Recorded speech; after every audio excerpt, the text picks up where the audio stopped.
Essa foto, bota a foto na tela, tá?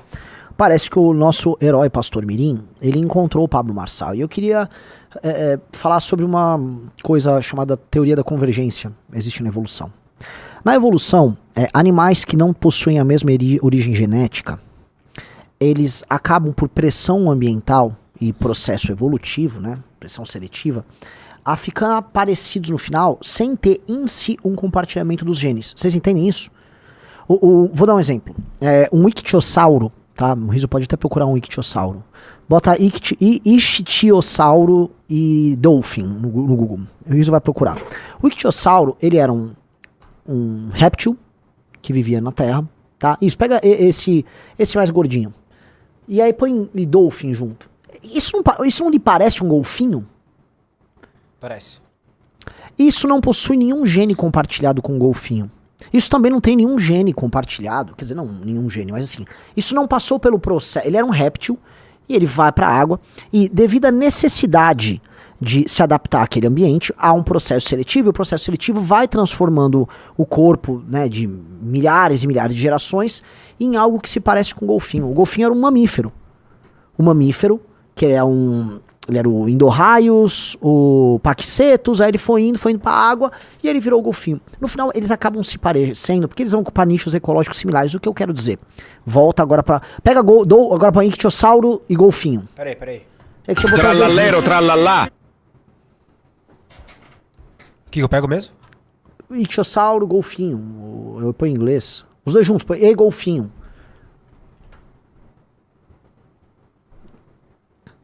Aí, ó que interessante. Aí, né, olha, inclusive tá escrito evolução convergente. Essa imagem que você botou é perfeita. Nós temos ali um caso de evolução convergente, né? O golfinho, que é um mamífero, ou seja, ele era um animal mamífero, né, amamentava, tudo certo na Terra. Ele se adequa à ida para a água, depois de milhares de gerações, ele tá assim, né, com essa hidrodinâmica. Ictiosauro era um réptil, vai pra terra, mesma coisa. E o tubarão, ele é um peixe, né? Ele já tava na água, mas você vê que todos eles vão convergindo para ficar igual ao peixe. O golfinho, diferente deles, ele nada assim, os outros nadam de lado, né? Mas beleza. Tralaleiro, tralalá. Cara, isso vai ferrar meu cérebro, cara.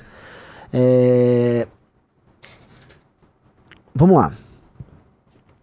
O que nós temos no fim? Né? Aí, volta pro vocês viram a imagem, agora vamos lá. Veja a evolução convergente acontecendo diante dos seus olhos. Isso é evolução convergente. Para você ser um picareta no Brasil, você vai convergindo a aparecer algo. E é físico. É físico. Então veja, qual é a evolução convergente se dava em qual contexto? Você tem um ambiente, ou seja, um nicho ecológico específico, e aí você precisa se adaptar naquele nicho ecológico específico. Qual o nicho ecológico da espécie Marsalasaurus? Qual o nicho dele?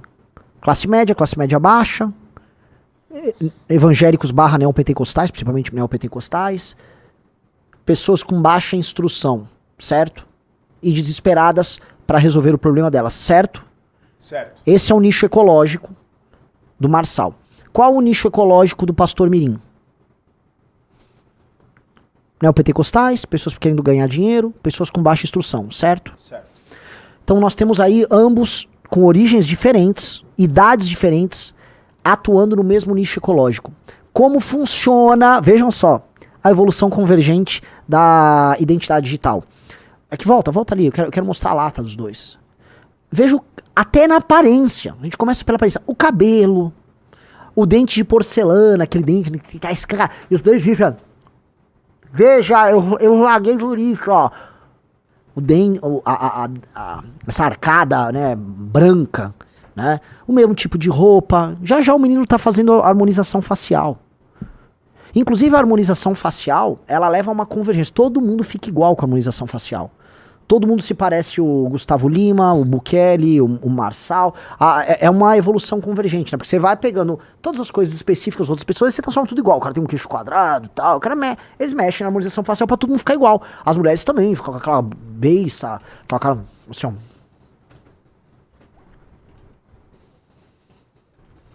Né? Então, veja que a evolução convergente nos leva a isso. E a evolução convergente nos entrega este tipo de situação que é bizarra. Tá? Então o menino, ele já virou um Marçal.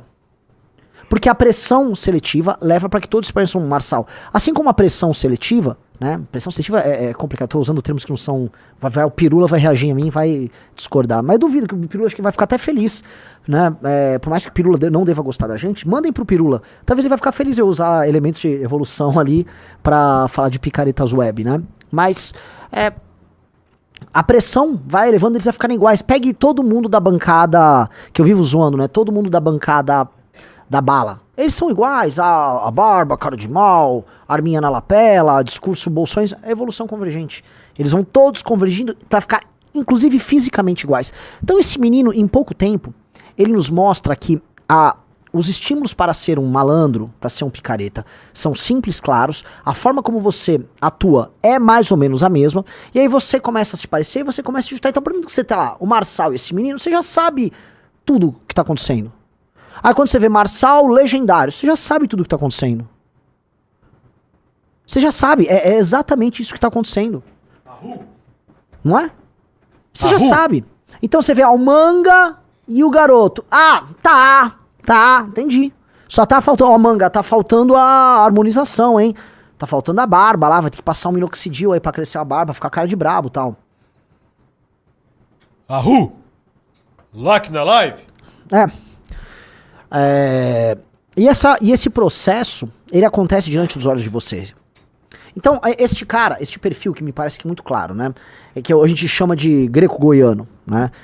O que é o greco-goiano que a gente faz piada? Né? Nada, isso é só um termo, a gente pode chamar de malandro de classe média brasileiro, tá? Então todo mundo que é goiano que tá nos assistindo, isso nunca foi uma piada tirando o sarro de vocês. Logicamente tem um elemento goianos e tal, mas dane-se, o Pastor Mirim é aqui de São Paulo. O Pastor Mirim é de São Paulo. Existe um perfil que a gente chama de picareta de classe média, que fica tentando enganar neopentecostais e tal, que tá sedimentado nas redes sociais brasileiras. Tá sedimentado na vida do brasileiro. Assim que tem uma coisa que mexe com as periferias, que é o rapper faccionado, né? Que é um tipo. O Oro é o rapper faccionado, tá claro ali pra todo mundo.